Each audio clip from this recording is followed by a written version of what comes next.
परमात्मा की पूजा परमात्मा बनने के लिए, भगवान की पूजा भगवान बनने के लिए कर रहे हैं। जैन धर्म में हमेशा कोई परमात्मा एक रिजर्व रहेगा, बाकी के सभी सिर्फ उसको नमस्कार करते रहेंगे, पूजा करते रहेंगे, ऐसा नहीं है। परमात्मा की पूजा करने वाला अंतरात्मा एक दिन स्वयं परमात्मा बन जाता है। यह जैन दर्शन की विशेषता है। ऐसा अलौकिक जैन दर्शन और उस जैन दर्शन के अनुयायी बनने जैसा अलौकिक पुण्य लेकर के हम सभी लोग आए हैं, लेकिन जब तक उसका मूल्य हमें समझ में नहीं आएगा तब तक हम उसका सदुपयोग नहीं कर पाएंगे।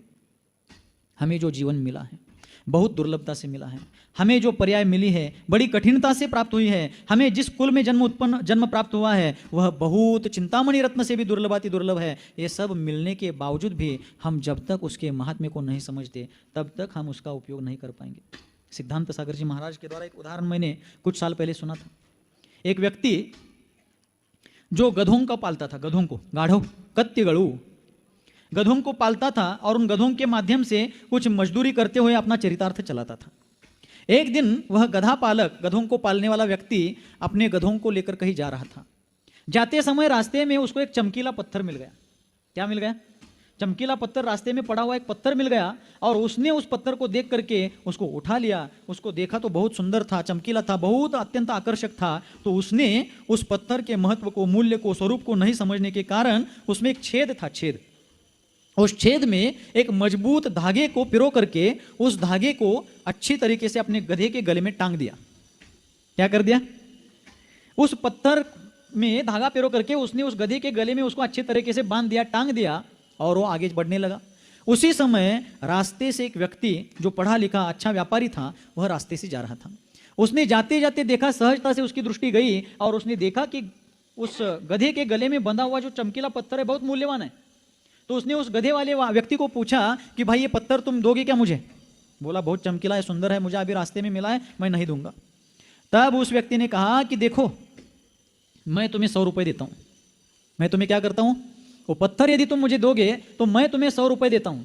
बोला मैं 100 रुपये में नहीं दूंगा इसको। तो वो व्यक्ति बहुत समझाता है, देखो तुम इतनी मजदूरी कर रहे हो, आर्थिक दृष्टि से कमजोर हो, 100 रुपये से बैठकर जीवन भर तुम अपना जीवन चरित्र चला सकते हो, चरितार्थ कर सकते हो, 100 रुपये में मुझे दे दो। इतना समझाने पर भी जब वो गधे वाला उसको वो पत्थर नहीं देता है, वो व्यक्ति आगे बढ़ गया। कहाँ जाता है गधे वाला? आज नहीं तो कल मुझे देगा, ऐसा सोच करके आगे बढ़ गया। उतने में 10-15 मिनट बाद दूसरा एक व्यक्ति आया, उसने भी देखा और उसने देख करके पूछा भाई ये पत्थर बहुत मूल्यवान है, क्या तुम मुझे दोगे? गधे वाला व्यक्ति दिन भर मेहनत करके रोज 2-5 रुपए ही कमाता था। तो उस व्यक्ति ने पूछा कि ये पत्थर तुम मुझे दोगे? तो उस गधे वाले ने कहा कि अभी कुछ देर पहले एक व्यक्ति मुझे पूछ करके गया है, बहुत आग्रह कर रहा था, 100 रुपए देने के लिए तैयार हुआ था, लेकिन मैंने नहीं दिया। उस व्यक्ति ने कहा चलो मैं तुम्हें 1000 रुपए दे देता हूं, ये पत्थर मुझे दे दो। अब गधे वाला बेचारा सादा भोला था, अनपढ़ था, ज्यादा उसको आर्थिक मूल्यों का, आर्थिक चीजों का इतना ज्ञान नहीं था। उसने 1000 रुपए में वो पत्थर उस व्यक्ति को दे दिया और आगे बढ़ गए।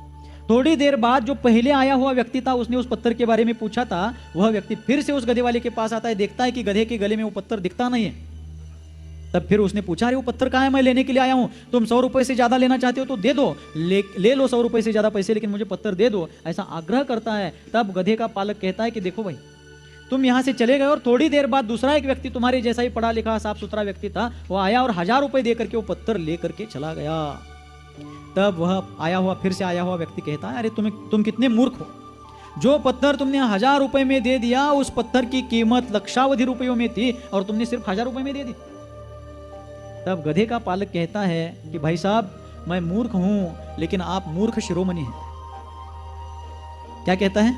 मैं मूर्ख हूं, आप कहते हो मैं मूर्ख हूं, तो मैं मूर्ख हूं ही, क्योंकि मैं अनपढ़ हूं, ग्रामीण हूं, गांव में रहने से, ज्यादा विद्यालयीन सुविधाएं नहीं होने से, परिस्थिति प्रतिकूल होने से मैं पढ़ लिख नहीं पाया, इसलिए मुझे आर्थिक मूल्यों के बारे में जानकारी नहीं है। मैंने जो रास्ते में मिला उसको 1000 रुपए में दे दिया, लेकिन उसकी कीमत लक्षावधि रुपयों की है। यह मालूम होते हुए भी आप 100 रुपए देने से आप कतरा रहे थे, संकोच कर रहे थे, वह व्यक्ति 1000 रुपए में ले गया। आप मूर्ख नहीं, मूर्ख शिरोमणि।